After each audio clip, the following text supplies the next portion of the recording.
Welcome back. Yep, it's Toronto time. Toronto's third on the power rankings, so there you go. All time, they're number three. You can see that it's a pretty good picture. There's some tough time here, and recently there's been some tough times as well. The Toronto Maple Leafs this year, a lot of discussion about whether or not maybe they're not as talented as they were previous years, which is fine.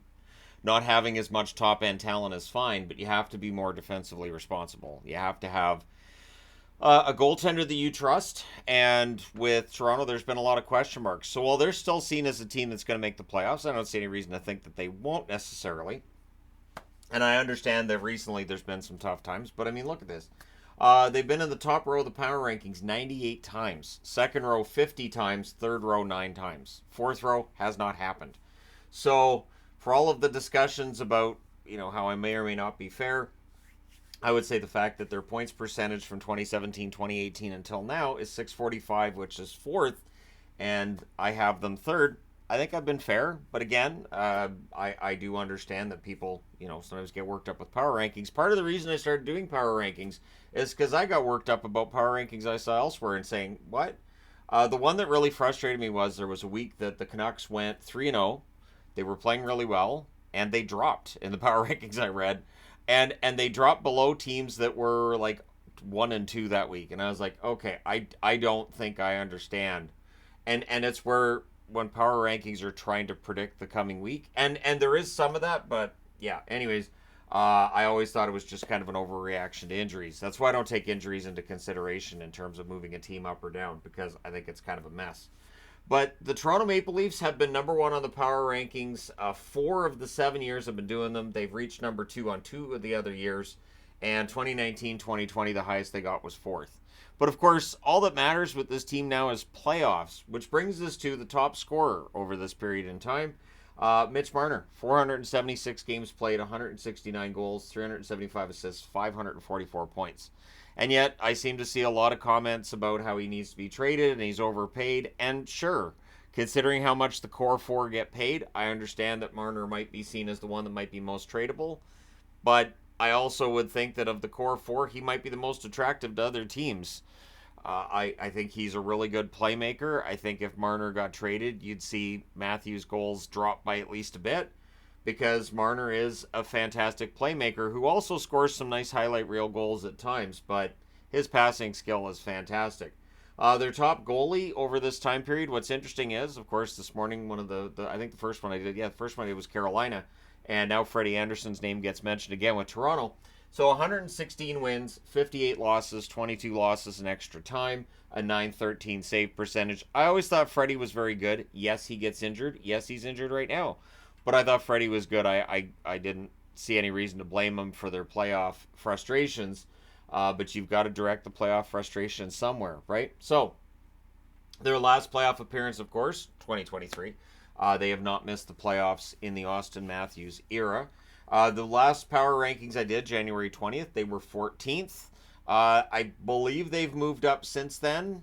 The win over Winnipeg definitely helped. We'll see if the rematch with Winnipeg goes swimmingly for them. But there's a lot of needs here, and I again, this might be that need to overanalyze Toronto, or maybe there really are this many potential issues with the lineup. So the first obvious thing this team wants is playoff success. If they go to the first round this year and lose again, it doesn't matter. None of this matters, and that's I think true for most. I know there are some fans that are probably going to say, well, no, it matters. We still like to see the regular season success, which is fine, granted. But at this point in time, they really need to show they can break through in the playoffs. The three teams that I talked about before this one, Carolina, Colorado, and Vegas, two of them have won the Stanley Cup. And Carolina's got to conference final twice, and Carolina's not happy with that. So Toronto, I'm not sure if it's a standards issue. I know people point to the top four and your core four makes too much and all that. I think it's more than that though. I think you need to make the right moves. I don't know that Brad Treliving made the right moves.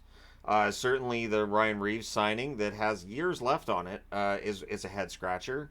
And I like Reeves. I do, but at the right price and with the right term. So reliable defense is one thing that I think this team really desperately needs. They need a top four defenseman. They brought in Klingberg. They knew they weren't going to have Muzzin, and then Klingberg ends up hurt. it's been a mess. They need a top four defenseman. They also need the cap space for a top four defenseman and depth scoring. They picked up Bertuzzi and Domi. Bertuzzi and Domi are fine, but again, they needed more goals than what they're getting, and that's definitely been an issue for them. Now, whether that comes from within, maybe Robertson provides a ton of offense in the second half of the season. Maybe others start jumping in and helping as well. Maybe Holmberg can go on a run in the second half of the season. Who knows? But they need something. And then the question, I'm going to ask this here. Do they need a goalie or do they not? Because from one week to the next, it seems to depend. Samsonov's trash. He's going down to the AHL. Oh, Martin Jones is great. Oh, no, looks like Jones is trash. Okay, well, Samsonov got his game back in the AHL. Comes up, shuts out the Jets, and all of a sudden everybody loves him again. And then you've got Wall. Wall is still out. Should be back not too long from now, I would think. So did they need a goalie or did they not? Because obviously in the playoffs, you're going to need a goalie. You might need multiple goalies. As of, for instance, the team that won the Stanley Cup in 2023, Vegas did not have Logan Thompson. So Brossoit was their starter to start the playoffs. And then Brossoit got hurt, and they had to go to Aiden Hill. Aiden Hill was their third string goaltender before the playoffs got rolling. And by the end of the playoffs, he was the number one and gets a huge raise.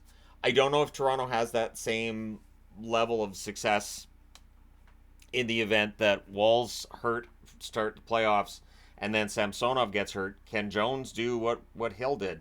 And so, yeah, do they need a goalie or do they not is a question I have with Toronto. Honestly, if Samsonov has his game back, then I'll say no. But from one game to the next, you just never know what you're getting. So let me know your thoughts in the comment section below. As always, don't forget to hit like and subscribe in the event that you have not done so already. Thank you guys so much for watching, for all your support. I will talk to you again soon.